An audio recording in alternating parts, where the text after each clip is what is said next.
Hello, Chiefs Kingdom, and welcome to the Arrowhead Kingdom CHIEFScast live from the Wolf Den. I'm Chris.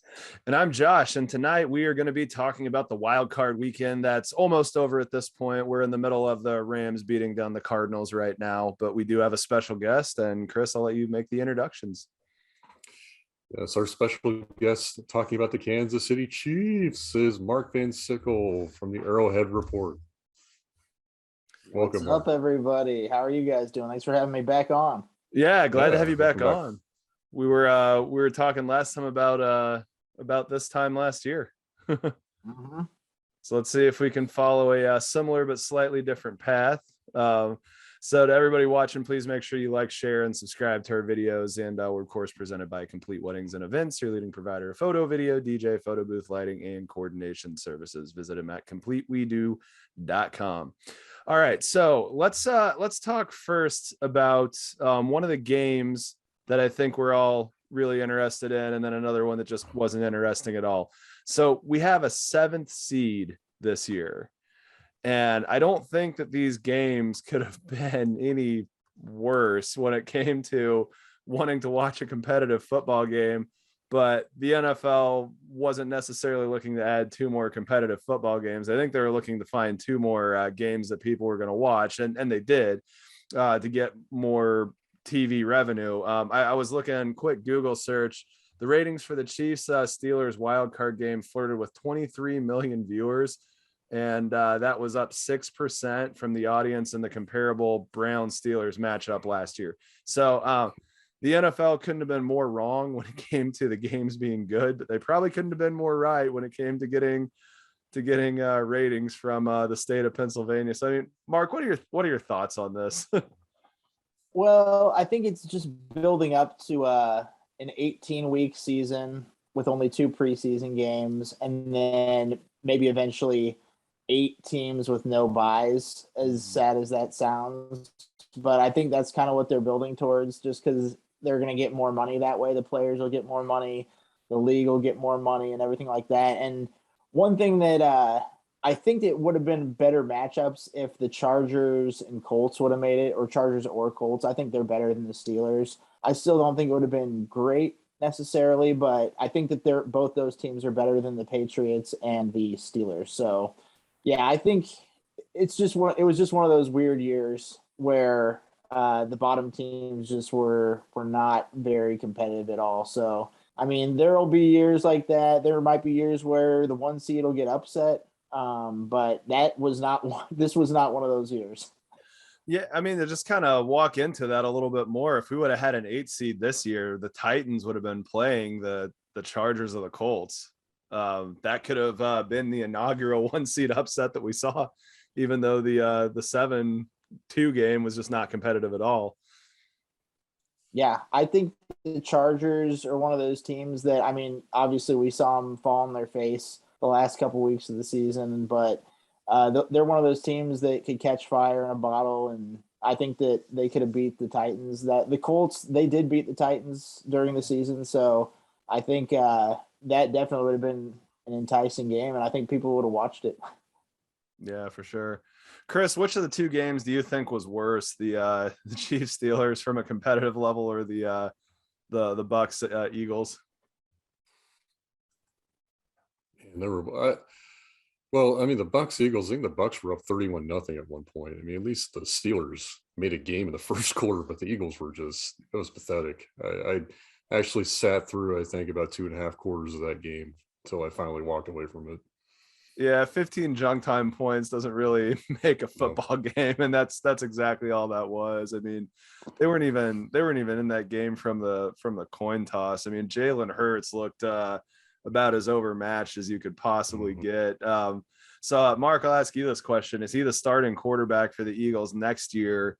And the bigger question is he the starting quarterback in 2023? I think that's a great question.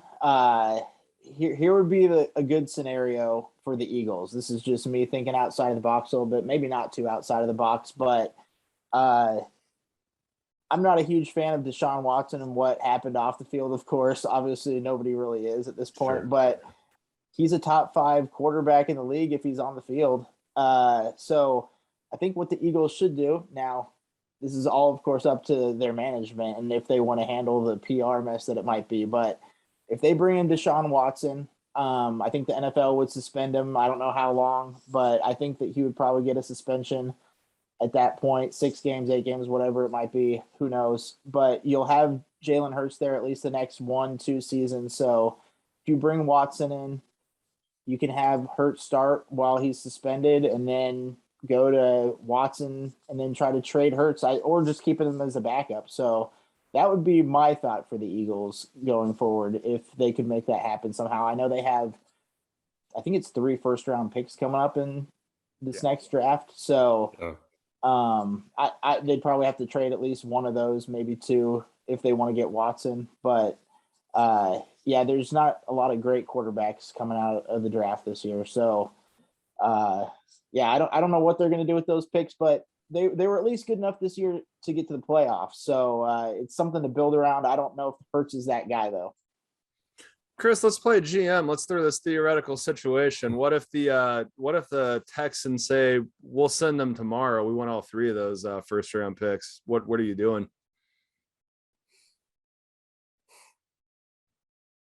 Well, the Texans Thinking hard, obviously. The Eagle.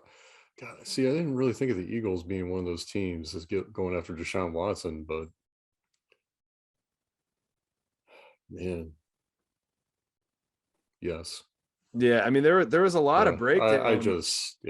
There was a lot of breakdown about how Jalen Hurts should have been able to do something. It was one-on-one coverage the whole day, and he couldn't make a single throw. It was just Troy Aikman was losing his mind because he wouldn't throw the ball to Devontae Smith in the first half.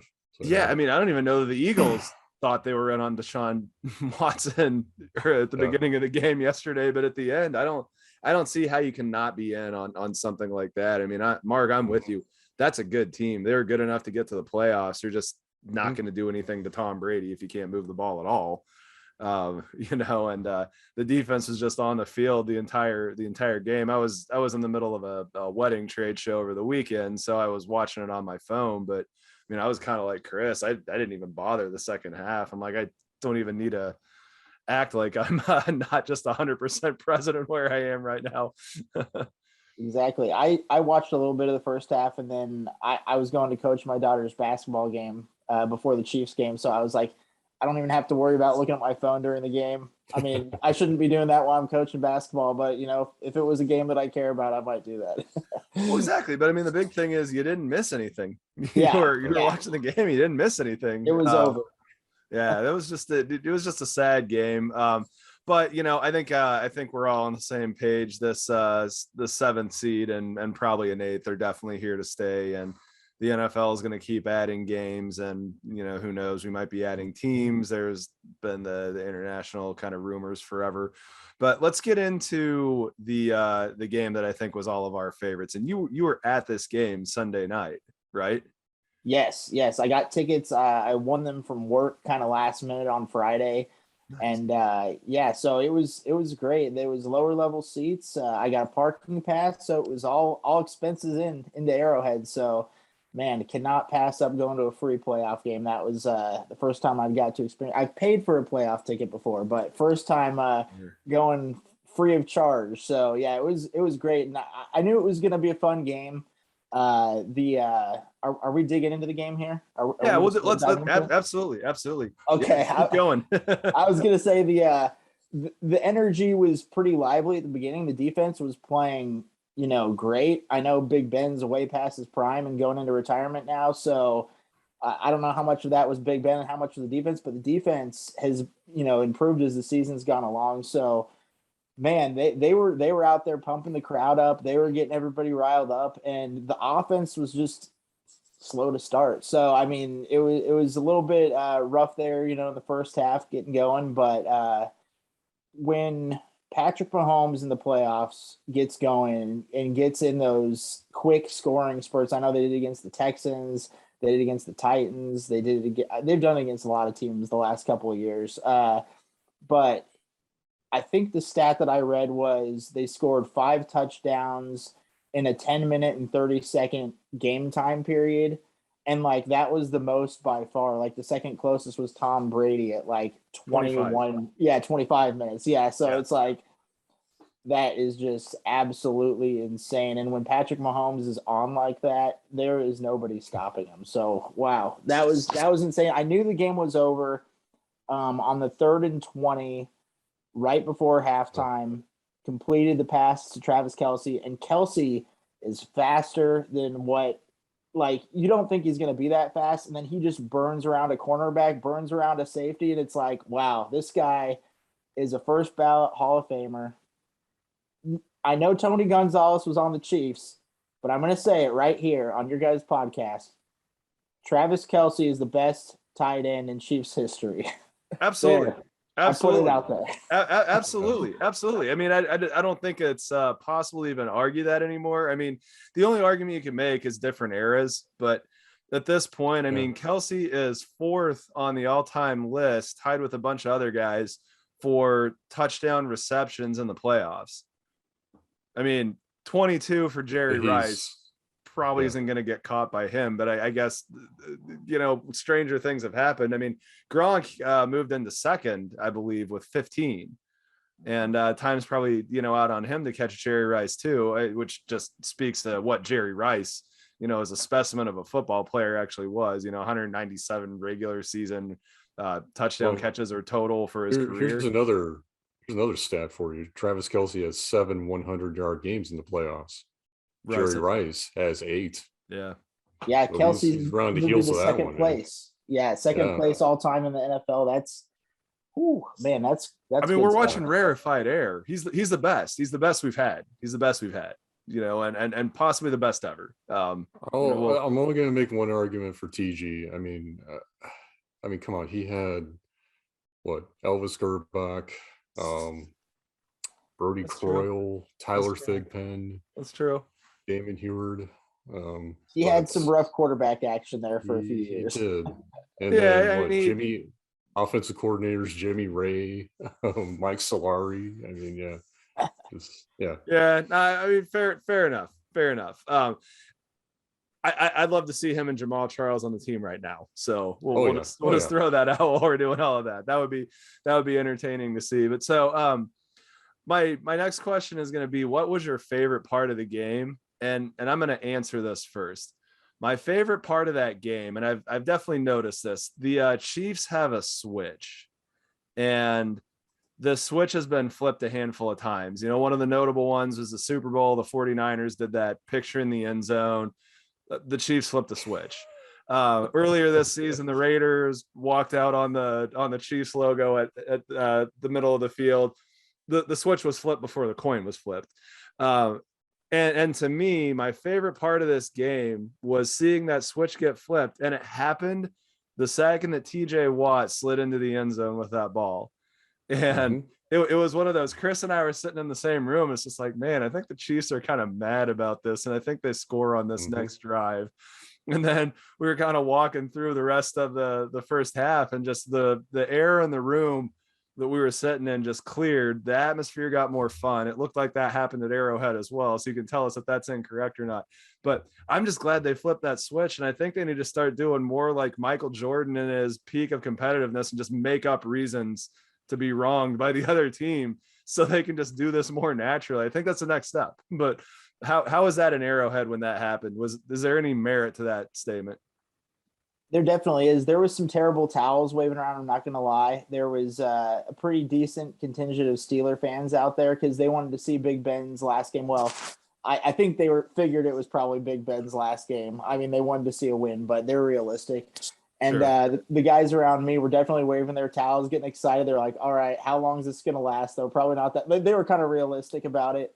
But yeah, right after they got that touchdown, I looked at my friend I was sitting next to, and I was like, if they go down and score a touchdown here and match it, it's going to be over. Like the Steelers don't have the offensive firepower to come back. Like I was surprised they scored 21 points, but I guess it was only 14 offensive points. So that's about what I kind of expected it would be. But yeah, you're totally right. Spot on with that. Yeah. I mean, that Steelers defense came to play at the beginning of the game. I mean, I have to admit, I was nervous about that game leading up to it. It's just something about Mike Tomlin in the playoffs. A team and a quarterback that just under the tenure of the quarterback and the coach hasn't had a losing record. And it's just crazy. There was a level of just edge about that until they got that matching touchdown. Cause I know Chris and I were right there with you. It's like, if they score again, this is over. Cause they're going to get the game in hand. And it was just great to watch. So did you see anything during the game that you would look at as an improvement point, something that we need to not duplicate or a mistake that we need to make sure that we avoid when we're playing in a bigger game this coming weekend? I think it has to be getting off to a better start. You can't do 4 punts and an interception to start the game against the Bills. I mean, you can, but it's not ideal, of course. But don't do the silly turnovers early in the game. That hurt them early in the season when they kind of had a slow start. So none of those little turnovers. I think if they get out and score on the first drive, that'll set Arrowhead at ease from the start. And I think it'll sail from there. It's going to be interesting because now we're getting in to the portion of the playoffs where literally every team that's left has beat the Chiefs. So they've got the revenge factor on the mind. You've got the Mahomes flipping the switch, like you said, ready to roll. So I think the offense will be ready to go, but that's the starting faster is definitely the thing in my mind. Yeah, let's talk about those crazy turnovers. I know that Chris and I's comment that play, why are we snapping the ball to McCole Hardman? I mean, that just didn't make sense at all. And it seemed like we were trying to get cute, Well, yeah, Daryl's playing on 1 foot as well. I mean, it was just that didn't make any sense. Yeah, being in the stadium, I don't know if you guys could help me fill in on this or not, but I don't think I saw Daryl back on the field after that. Maybe he came in on one other play, but I didn't know, since I didn't have the announcers to help me out or whatever. I didn't know if it was because he was hurt or if it was because he was in the doghouse or maybe a little bit of both. I don't know if they mentioned anything on the broadcast or not. He was complaining that he was having trouble pushing off, I guess, the foot that has the bad toe. And I guess the coaching staff really wanted him to play, and they tried to get him in there as much as possible, but it just wasn't happening. Yeah. And I don't know. I mean, if we could, the other thing that I saw when that switch was flipped is we quit trying to get too cute with the play calling, and we quit trying to do, hey, let's snap the ball to McCole Hardman and see what happens. I mean, granted, they did get cute and Travis Kelce threw a touchdown pass, first time in history he'd throw, catch, and get 100 yards or whatever. Yeah. Did you catch any of the press conference stuff where his mom zoomed in?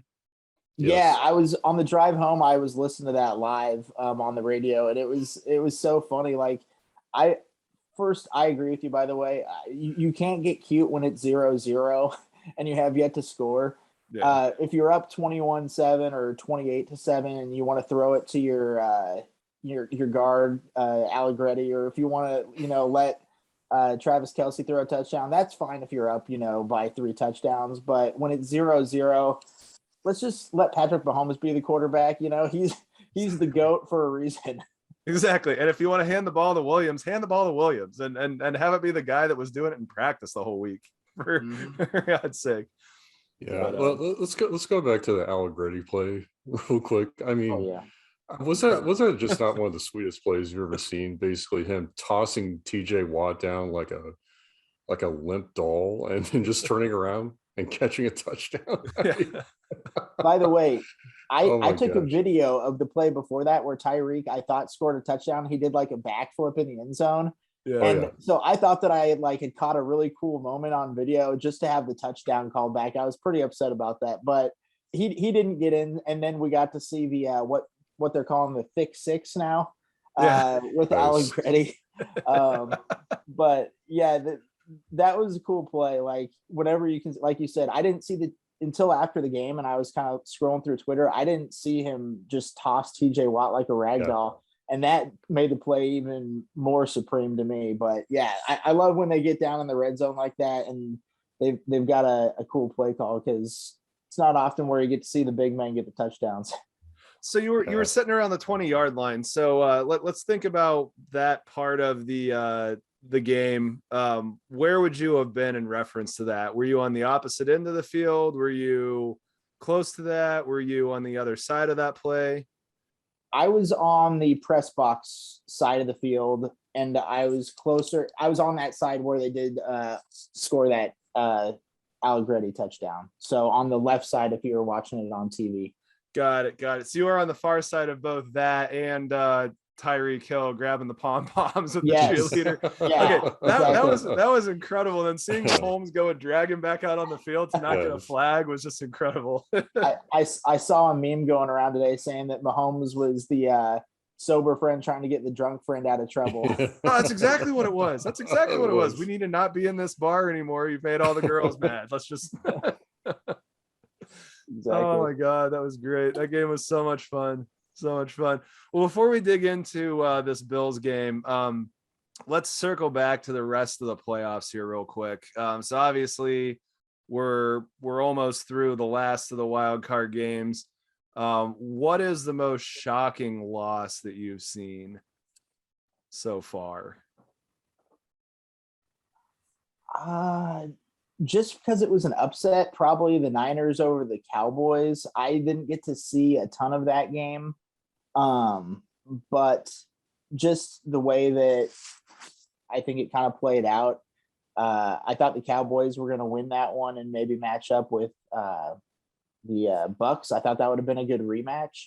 Yeah. But yeah, I think there was a lot of other shocking losses just because the score was so lopsided, but just for me, I thought the Cowboys would win that first round matchup. So that's the one that I'm saying. Yeah, Chris, what do you think? I don't know. I was a bit surprised to see the Bills just absolutely demolish the Patriots. I wasn't so surprised about the 49ers beating the Cowboys. And to me, that was just kind of a classic, crap in your pants playoff game by the Cowboys. So, but Josh Allen just looks really scary good right now. And I thought he was really impressive in that game. Yeah, I agree with Chris. Just what that game looked like. I expected the Bills to win. I didn't expect the Patriots to not even show up. It was just two completely different situations. In fact, I think the Patriots got beat worse than the Eagles did. If I'm being honest, I really do. And that's just more than the score. The Patriots, that could have been 49-0. 7 drives, 7 touchdowns. That's just insanity against a Bill Belichick defense. So I guess another thing I saw floated today, what do you think the chances are that Bill Belichick looks to move off of Mac Jones now? What if the scenario that came up, this is on Colin Cowherd today, so we'll rip this off. His whole thing is, if Russell Wilson goes somewhere, why wouldn't he go to New England? And why wouldn't Belichick maybe trade Mac Jones to them so they can have some cap relief with a cheap guy for 3 years? I feel like it's something like somewhere between half a dozen to a dozen teams need a quarterback, depending on how you cut that up. I feel like Mac Jones wouldn't be hard to unload. And if you could do it and bring in a guy like that, or maybe the Patriots go after Deshaun Watson type of situation, what do you think the likelihood of that being anything possible? I think they're sticking with Mac Jones, just because I think Belichick wants to have his new guy. So the rumors were with Brady that they wanted to, move on from him because he was getting old, everything like that. So Watson might be an interesting one just because he's still in his mid-20s. He's still pretty young. But I don't think they'd go after Russell Wilson necessarily. I just don't think that's Bill Belichick's style. But I do think that they're going to try to work it out with Mac Jones. They tried to get some weapons around him. I didn't think they were really that great. Like I don't know if that was a failure on their offseason last year, but like they went big on like Hunter Henry and was it Jonnu Smith? Yeah. They got a receiver from the Raiders, I think. Aguilar. Yeah.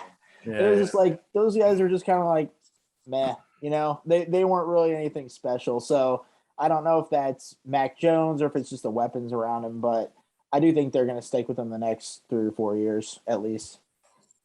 Got it. Chris, any arguments with that? that Well, I sounds mean, to like be the honest most with you, likely scenario. Oh, to your point, Josh, I don't think Mac Jones was the problem in that playoff loss. It was the Patriots defense was just god awful and Josh Allen was white hot. Actually, Mac Jones actually, if you watched, I think it was the first drive of the game, Micah Hyde made just like this incredible interception in the Oh end my zone. God, So they were actually that was started fantastic. off pretty well offensively. It's just, I was sitting there. I think the Patriots had the ball. I think it was like 4th and 1 or 4th and 2 on their own 38. And I'm sitting there screaming at the TV, go for it, man. You're not stopping Josh Allen. But I thought they did an okay job moving the football in the first half. So I don't know. I think Mac Jones is, he's got a future there. Got it. I'll All right, so let's get into this Bills game. So staying with this Patriots game, did the Bills use up all their mojo? Did Josh Allen take the up part of the roller coaster? We're going to see the down part that we've seen this year, or did the Bills just simply find a gear that's going to be difficult to deal with? So, Mark, what are your thoughts on that? I was going to go into that. So thank you for bringing that up right away, because I was thinking that as they were just dominating, this was kind of a revenge game for them in a way, because they lost at home to them in that windy snow game. Yeah. And they were so pissed about that. Like they were getting called, like they walked off the podium. I think they had a couple defensive guys that just walked off the podium. Like they were mad at one of their beat writers. Like, so I think that they just wanted to put it on him. They didn't take Josh. I thought Josh Allen could have been pulled like really early in the fourth quarter. Yeah. He stayed until the very end. He was still throwing touchdowns. I think they threw a thick 6 too. They threw to one of their linemen late in the game. Yeah. So yeah, I think that they had something that would have been like, I guess if the Chiefs would have played the Raiders after they did the victory lap in their bus, you know what I mean? Yeah. If they would have done a rematch at Arrowhead, I could have seen the Chiefs doing something like that. So I think for the Bills, beating the Patriots like that was something they just felt like they had to do. And I don't think that we're going to ever see a game like that from Josh Allen again, to be honest. I think that was like the peak Josh Allen. I don't think he's ever going to do that ever again in his career. So that's just me. I think Josh Allen is a good quarterback, solid. I don't think he's top 5. I think he's a little overrated. I think that he's still excellent. Like he's got the skills that,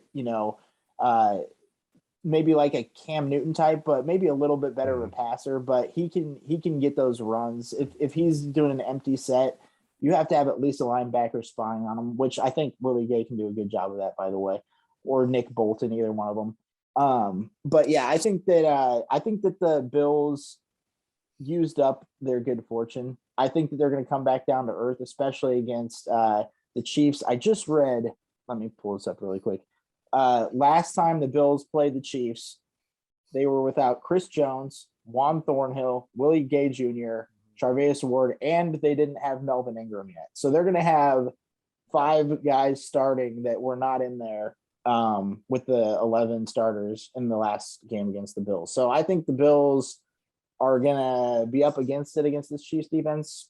The Chiefs defense has gotten better as the season went along. They had a nice tune-up against Big Ben. And Josh Allen, much better than Big Ben. Totally, like 100% better than Big Ben. But yeah. I think that they're going to be able to get after him. I think that they're going to contain him. And yeah, I think that I don't think the Bills are going to be able to score that much against the Chiefs. Got it. So the Bills this last game against the Patriots, it was the scene on Fight Club where Edward Norton just beats Jared Leto's teeth out of his face. Yes. And Brad Pitt looks at him and just goes, done there, psycho boys. Just like, I wanted to destroy something beautiful. That's what that was. It's just he beat him more than was necessary. Chris, any thoughts on this topic? No, man. I think the thing that worries me the most about Josh Allen is his ability to pick up first downs, and Yeah, that's a great analogy, Mark. I mean, he is like a Cam Newton with a better arm. I mean, that was the thing that really, it stuck out in that first matchup, and especially in the first half, he was gaining a lot of yards with his legs, and that's just one of those things that, yeah, if they can keep him contained, I think that's going to go a long way in trying to keep the score down. Those guys. Yeah, I mean, I think we talked quite a bit about how we ultimately played 2 seasons in the regular season. It was the first 7 games, and then it was the last 10.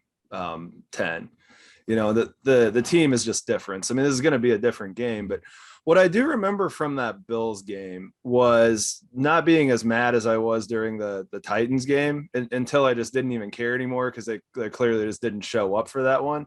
I remember that Bills game not being as out of hand as the score kind of suggests, and it was like a timely turnover, but I mean, Allen was definitely picking up a lot of first downs with his legs and stuff. So I mean, if you can put a stop to that, and I remember that game being closer than the 18-point loss. I mean, maybe I was wrong about that, but it felt like we were in that game until about halfway through the fourth quarter, when it was just done. Yeah, there was a weird. I think there was like an hour and a half lightning delay during that game too. So it made the Sunday Night Football even like later than what it should have been. So it was like one of those games where, like, when it starts getting later in the second half, it's just like, okay, what am I even watching now? So yeah, exactly. Yeah, the pitcher got cold. Exactly. Yeah. All right, so I think we're all kind of feeling a Chiefs win this weekend. So Mark, what do you got for a score prediction? Ooh, man, I had not thought in that. I mean, I thought that the Chiefs would win, like you said. I hadn't got a score yet, but I got to give you one. So I'm filibustering here. Yeah. Let's see. I'm gonna do Chiefs 34, Bills 27. So Okay. one touchdown game. Got it. Chris, what are you thinking? Yeah, I'm gonna call it a field goal game. I'm gonna go probably 27-24 Chiefs. Got it. Yeah, I think this is going to be higher scoring. I think they win by 10, 38-28. So I'm giving the Chiefs credit. I think that they've put all the time and effort in. They've got the revenge in the mind. I think they are going to fabricate some of this drama in their heads to a certain degree, and it helps out that the 3 teams that they could potentially be playing have all beat them. So it's not even fabricated drama; it's actually there. And yeah, it just the look on all the players' faces just seemed like they finally got their heads where they need to be to make this run, and I think they're motivated. So I think that we get a big victory here. So let's look at the other AFC game of who our potential on the other side of a win opponent would be. So you got the Titans and the Bengals. What do you think the Bengals chances are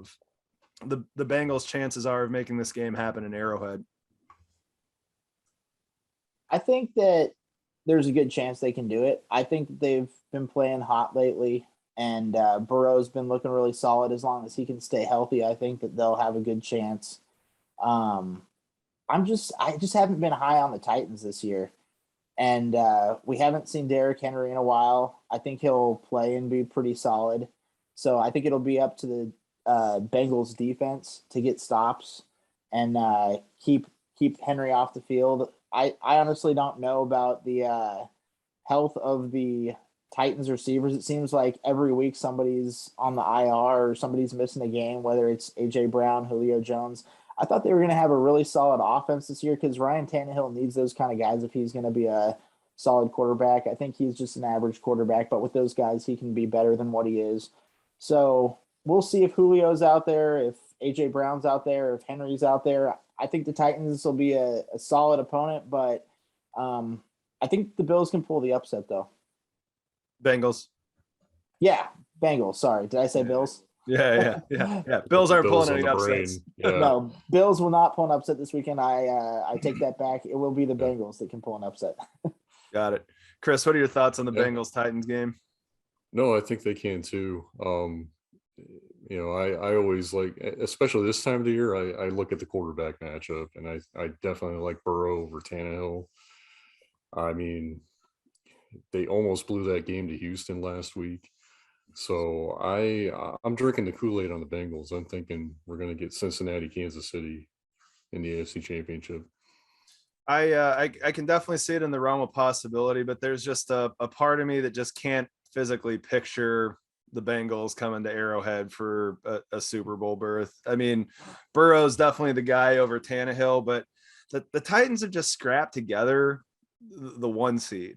I mean, that's the thing that kind of blows my mind. I mean, they had a more consistent season than we did. They didn't have this bad first and second half. They definitely had some bad losses, probably worse than the ones that we had, if we're being completely honest, just based on the teams that they lost to and how the whole thing happened. But I don't know. I think they've got it in them to scrap one more. Think all of the Mark Sanchez, Rex Ryan Jets teams that managed to make it farther than they logically should. And the luck runs out in Tennessee. I mean, the Chiefs go back to Nashville. I think that game is, we think that the Bills and Chiefs are different teams than the first time they saw each other. I don't think it could be even more, starkly different of what those teams are if the Chiefs play the Titans again in Nashville. So I think the Chiefs are going to be in Nashville, have to do one road game to get to a Super Bowl. But that's me. I wouldn't be shocked if we're hosting the Bengals, and this comes down to where am I going to be watching the game. I like the idea of going beat Big Ben, beat the Bills, beat the Bengals. I just like it flows off the tongue a little bit with all the B's in a row. Ben Bills Bengals. Yeah. I like that. I like that. Yeah. It's mind your B's on the way to the Super Bowl. And then so are we going to beat the Bucks again? Yeah. Hey, we could. I don't know if are we doing any NFC talk, or are we? We'll segue right into that. Okay. So how do we see that going? So we could jump right to who we think is going to be in the Super Bowl, or it's probably a little more fun to look at these matchups. I mean, I think it's a pretty foregone conclusion the Rams are going to close this deal.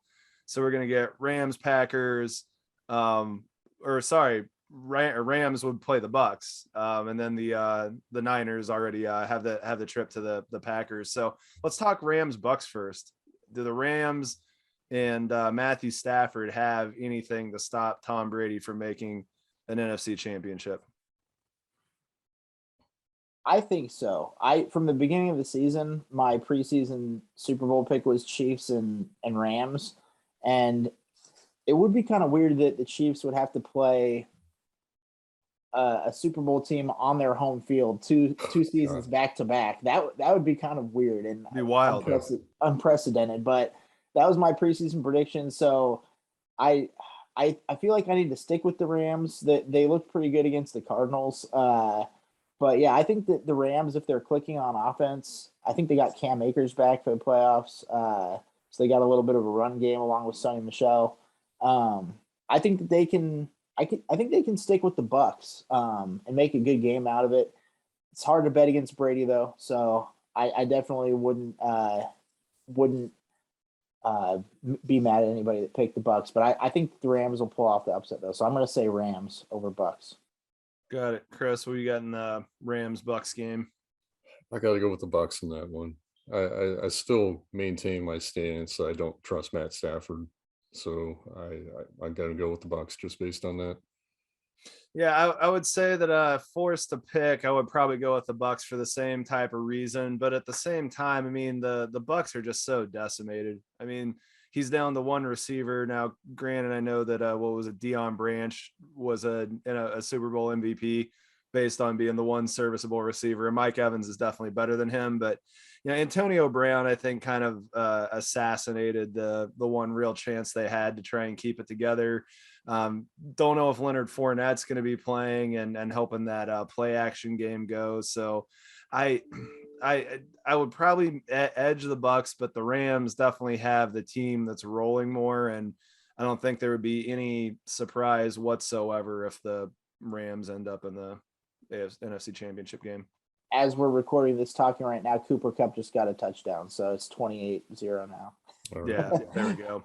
So Cooper Kupp, I would have probably, if I had a vote, I might have put him in my MVP conversation just because of that he had a great season. So yeah, Cooper Kupp's amazing. Eastern Washington, shout out. Yeah. So I talking about NFL MVP voting. They should do it more like the other sports where you have a ballot and you rank everybody 1 through 5. I mean, I think it's kind of crazy that you can only pick one. Aaron Rodgers is probably going to win it if I had one vote. That's probably where I go. But I would probably have a top 3 that went something to the effect of Rodgers, Burrow, Brady, Kupp, Taylor. I could probably be talked into a lot of orders, for that. But if I was going to pick somebody besides Rodgers, I think Burrow is probably where I'd go, just for how much they turned that team around and in the level of time that they did. I absolutely hate Tom Brady, but he had another one of those 5,000 yard like crazy seasons that I don't know how he does it at his age, but he just keeps 44. rolling. 44. Yeah. And I mean, there's a level of, Brady, you could make an argument Brady's the MVP until, further notice. When he keeps doing this and having a team be as competitive as it is while he's as old as he is, I mean, it's almost just like, I'm clearly the most valuable player and not going anywhere. But yeah.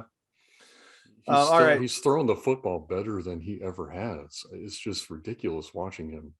Yeah. I mean, he turned himself into a robot. It's crazy. Pretty much. He's got to be. It's really it. Well, and I mean, it's crazy. We just watched Roethlisberger retire, and he's 40, which is, my age. I have no business playing football. Peyton Manning's arm turned to linguini, I think in his late 30s. I mean, yeah, exactly. How is Tom Brady doing this? I just don't get it. Yeah. Phil Rivers, another one that was drafted the same year as Eli and Big Ben. Mm-hmm. All those guys are gone. So, man. Yeah.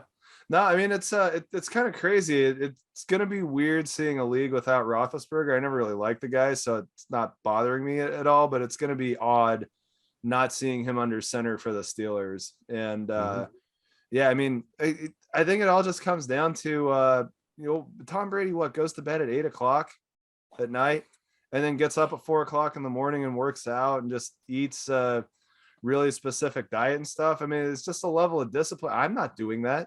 I like he plugs himself in. Yeah, I like beer. I like chicken wings. I mean, that's what we were doing during the game yesterday. And it's just right. I don't know that I can think of anything that I've ever wanted as much as Tom Brady does to just be immortal in football. And I think a lot of it's just that. And you can't teach that mindset. Yeah, I've been watching that documentary. I don't know if you guys have seen any of it yet. It's just Tom Brady basically from right before his career started all the way. I think the last episode comes out next week, but all the way until he goes to the Bucks. And yeah, it's crazy how he has that like laser. I mean, a lot of professional athletes do that, the best ones especially. But yeah, just the way that they put in that much work and behind the scenes. And like I said, I've never liked the guy. I've never been a Tom Brady fan, but I respect it. Yeah. Well, I mean, in another world, this guy's the Zodiac killer, and you never catch him. It's just like the level of focus and drive. I mean, it's just it's just so rare that you see somebody like that. But anyway, so we got another game with who we think is going to be the MVP, Aaron Rodgers. It seems like he's going to go back to back on that. So Rodgers is going to be hosting the matchup from hell with the 49ers. And Mason Crosby, I believe, won that regular season matchup on a field goal, and he's probably missed as many like that as you could possibly count on your fingers since then. So where do we see that one going? Do the 49ers have another one of these in them? I don't think so. Somebody brought up today on KC Radio that this Niners team is pretty much looking exactly pieced together the way it was when they went to the Super Bowl a couple years ago. Mhm. Like they've got almost everybody back from that was hurt last year. And so they're saying, those guys are gelling just at the right time, potentially to make a little run here. And I think they beat the Packers on the way to the Super Bowl in 2000. They did. That was the NFC They Championship did. game. Yeah. Yeah. So, I mean, they have the coach, they have the mindset that they can do it, but I think Rodgers is just too good. And I think the Packers are going to come out on top in that one. Yeah, I agree with you. I mean, Yeah. let's keep in mind that they beat the Cowboys, but they tried their best to not. And if Dak Prescott would have not run a quarterback sneak on 14 seconds left with no timeouts. I mean, one of the best memes on the internet that I've ever seen. It shows the Impractical Jokers guys, and they're sitting there going like, all right. So this time, run a quarterback sneak, run right through the middle of the field, slide, and then don't get up and let the clock run out to your season ends. And then it shows them doing it, and they're just doing their whole like laugh on camera deal. I mean, that's the only possible explanation for that. I mean, that was just the most bizarre play call, and then just the lack of awareness that you have to give the ball to the official. It was just crazy to watch that. And a little more execution throughout the game, not getting 14 penalties. I mean, I don't think the Niners were that good that they deserve to knock off a playoff team on the road. It's just the Cowboys were that bad. But I think a lot of people saw it coming, which is why I wasn't calling that one very shocking. No. Yeah, I like the Packers because they're also getting a lot of dudes back, especially on defense. I think Jair Alexander and Zadarius Smith are going to be back for the playoffs, and then maybe David Bakhtiari. I mean, it's a team that's already looking really good. Yeah, I mean, we've had two seasons in a row where we've threatened to get this ever elusive Chiefs Packers Super Bowl I rematch, and I'm kind of feeling like this is the year that we finally get it. I really think the Packers come out of the NFC. Wouldn't be surprised by any of the other teams with the exception of the 49ers. There's no way they're making another Super Bowl, but Rams, Bucks, Packers with a couple of bounces going one way or another, I could see them all there. But if I was betting, this is the year we get that Chiefs Packers Super Bowl, and hopefully we finally get to see Mahomes and Rodgers play. But I guess there's the rumor that he could boycott the game based on COVID testing or vaccination protocol. That would there be anything weirder that could happen in sport? Could you come up with a better story than if that materializes?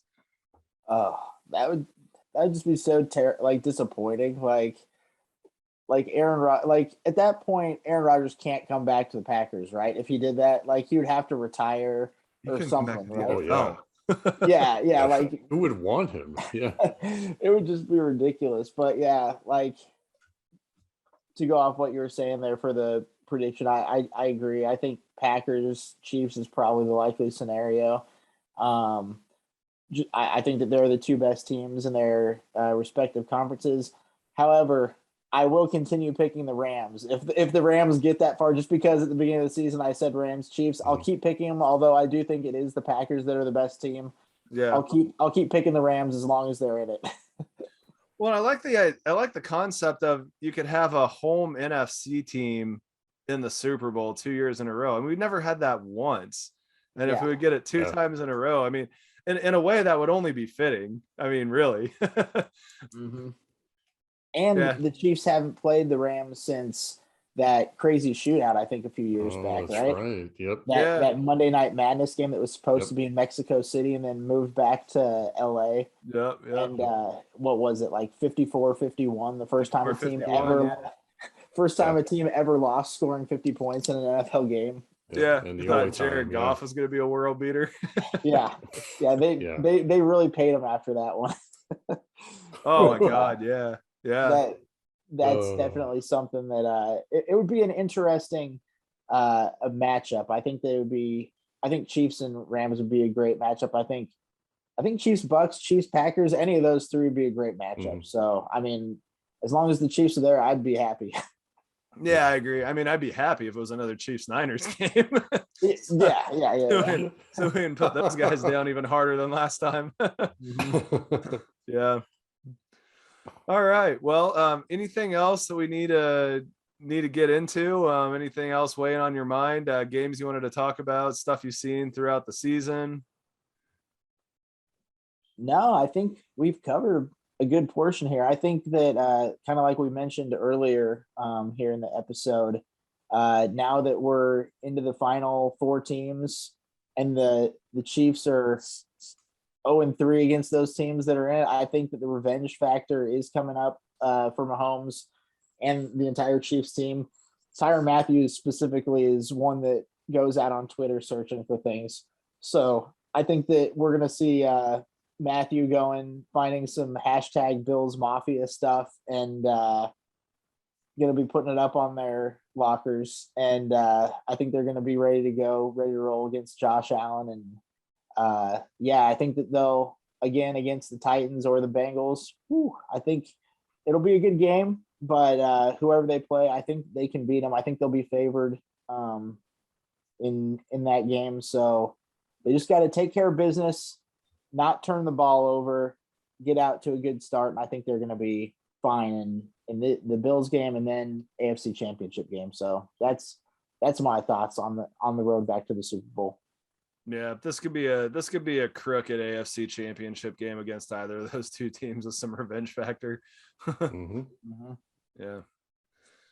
All right, man. Well, thanks again for jumping back on. It was great to talk with you again. We should make the period of time shorter between this next one.